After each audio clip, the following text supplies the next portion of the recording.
It's about time we dive deep into a release I've been eagerly awaiting for a very long time. Today we're finally going to delve into all the known details about the Cyberpunk 2077 expansion Phantom Liberty and discuss everything that should entice both you and me to step into V's shoes either for the first time or once again to experience this role-playing masterpiece in a new light. We won't just cover details about the storyline, brand new characters, and other fresh content, but also all the updates that come with Phantom Liberty, or more precisely the patch 2.0 that is introduced in Night City.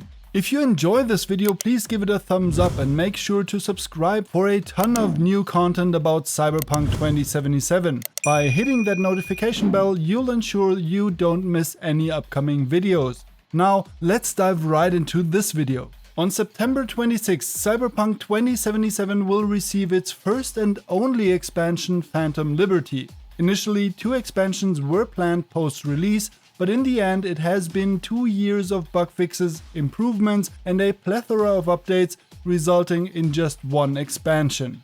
At the same time as this announcement, it was also revealed that Cyberpunk 2077 would have a sequel. With CD Projekt Red entering a partnership with Epic, all future games will be developed on the Unreal Engine, retiring their proprietary Red Engine. And personally, I took this as great news. All I've ever wanted was more Cyberpunk, and we're definitely going to get that. But that's a discussion for the future. Now, the focus is all on Phantom Liberty. If there's one thing we know about expansions from CDPR, it's that they're massive and they totally revamp and elevate the base game. This was the case with Hearts of Stone and Blood and Wine for The Witcher 3, and it's expected to be the same with Phantom Liberty. In Phantom Liberty, we're in for a brand new story campaign of the outstanding quality we're accustomed to.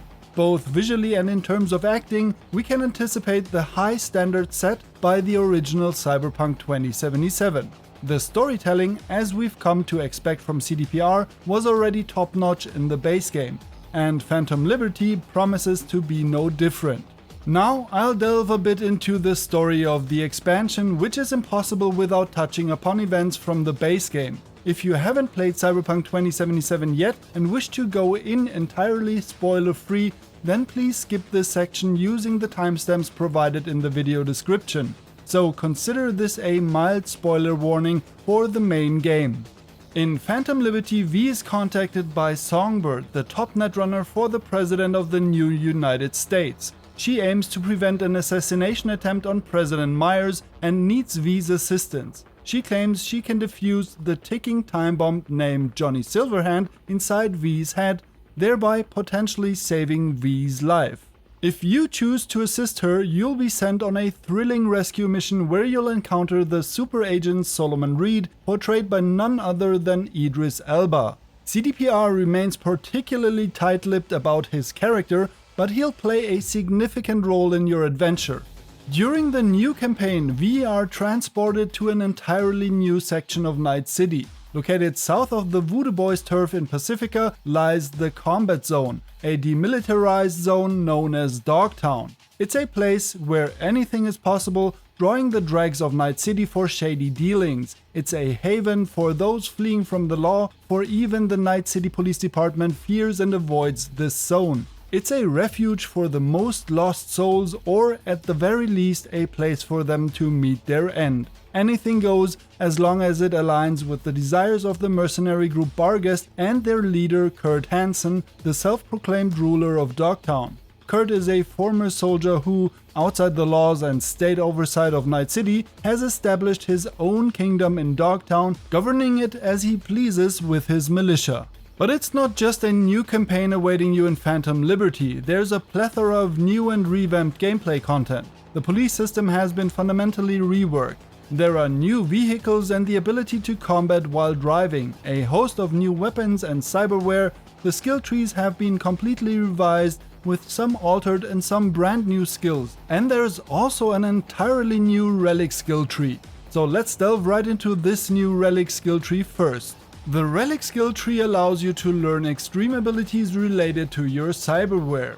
For instance, there's a Relic skill where you can deactivate the power limit of your arm cyberware, unlocking unprecedented powers. Knock enemies airborne with the gorilla arms or unleash finishing moves with the mantis blades. With another skill you can activate your optical camouflage even during combat, allowing for a quick escape when things get hairy. Another Relic skill lets you transfer quick hacks to multiple enemies via attacks with your monowire. So there are many fantastic additional abilities you can unlock by exploring and pinpointing data nodes in Dogtown. But the revamped skill trees also offer many possibilities for new builds and new ways to roleplay your V, fitting precisely into your fantasy. For instance, there's now a quick hack queue. With it, you can chain multiple quick hacks on a single target in succession. There's also a new double jump ability called the Air Dash, allowing you to execute an evasive maneuver in mid-air. Another perk, aptly named Salt in the Wound, ensures that if you hit an enemy with 7 consecutive bullets from an assault rifle, the damage from those 7 hits is doubled. However, my favorite has to be the Edge Runner perk, clearly inspired by the Netflix Cyberpunk series. This perk allows you to exceed the new cyberware limit of your body by 50 points, costing you up to 25% of your maximum health, but granting you up to a 5% chance to enter a rage mode for 12 seconds when you eliminate an enemy. During this rage, you deal 10% more damage, have a 30% increased crit chance, and 50% more crit damage. This perk clearly pushes you to the edge and it has such a strong David Martinez vibe, I'm already in love with it. I have to say some really cool stuff has been showcased in this small preview and I'm eager to check out the new possibilities it opens up for us in-game. Vehicle combat is no longer restricted to specific story missions but can now be engaged in at any time. Not only can you hack everything around you while driving, but you can also lean out of the window and use your pistol or SMG, for example, to fire at pursuers. However, there are also new vehicles in the game equipped with integrated turrets or even missile systems. On motorcycles you have the option to use melee weapons to slash the tires of adversaries. Or if you're skilled enough, a precise shot to a car's fuel tank can create quite a fireworks display. And what modders have done for Cyberpunk 2077 fans over the past years has now officially made its way into the game. The police system in Cyberpunk has been entirely overhauled. The NCPD no longer spawns right behind you, but instead arrives at the crime scene in a vehicle and pursues you. The more chaos you cause and the higher your wanted level becomes, the more formidable the units that are dispatched against you, escalating to military units equipped with drones and robots. However, if you push things to the limit and achieve a 5 out of 5 star wanted level, you'll be classified as a cyber psycho and you'll face the absolute elite unit. MaxTac will be on a mission to take you down. And as you can see, everything is beautifully animated with no more ghost spawns outside your field of vision. But there are also new activities and fixer missions waiting for you. For instance, the new car missions. These randomly appear in the open world and can hold different tasks for you. Sometimes you might need to hack another car while driving, or you might be tasked with transporting a car from point A to B, getting ambushed by enemy factions along the way.